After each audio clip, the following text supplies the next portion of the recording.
Look, I can't diagnose her because to do that, I would have to go through a diagnostic process, and that would involve at least for me, and I did this when I was in practice for years and years, I would go through a structured interview, and then I would probably involve a battery of psychometrics, and then I would go through a differential diagnostic process and narrow down and eliminate different things and come down. But I can tell you what would be on my short list of what I would consider, because there are some real telltale signs here. And when you're dealing with something like an antisocial personality disorder, the problem with folks like that is they don't have empathy.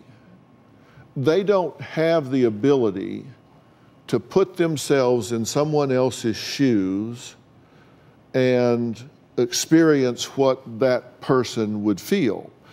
And so when you ask them, how do you suppose your victim would feel, they start to ramble.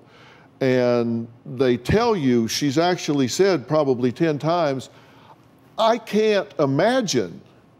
I can't even imagine what you feel. And when I say, tell me what your victim would feel, it's like,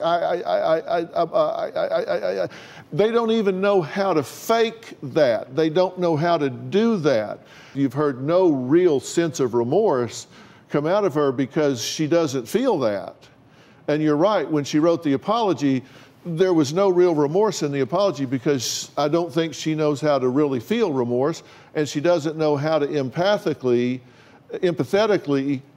reflect how you must feel, how the other victims that she led to the threshold of thinking they were in love and getting ready to commit to a relationship. She doesn't know how that person felt when they found out it was all a scam. She says, I can't imagine. I say, how do you think they felt? I can't imagine. I mean, she's being honest in saying, I can't imagine, because she doesn't know what words to use. It's the difference between reflecting feeling and reflecting content. Somebody that doesn't know feelings, somebody come to work and say, oh, I'm sorry, I'm late, my dog got run over and killed. If you're reflecting content, you would say, oh, really, what kind of dog? If you're reflecting feeling, you go, oh my gosh, you must feel terrible about that. I'm so sorry. Have a seat. Let's talk about this. Two very different responses, right? One is content. Really? What kind of dog?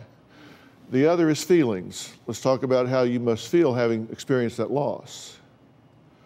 She would ask what kind of dog, because she doesn't know how to respond at a feeling level.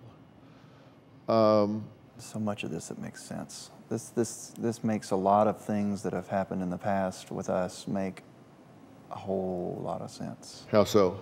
Well, it explains, number one, to me, a lot of things that I was confused about, because when I first got here, you know, you could tell that I was a bit naive in this situation, because a lot of the things that she says to me, you know, passionately seem true. You know, a lot of the things that we have talked about recently, a lot of the experiences that we've shared recently have felt extremely legitimate to me.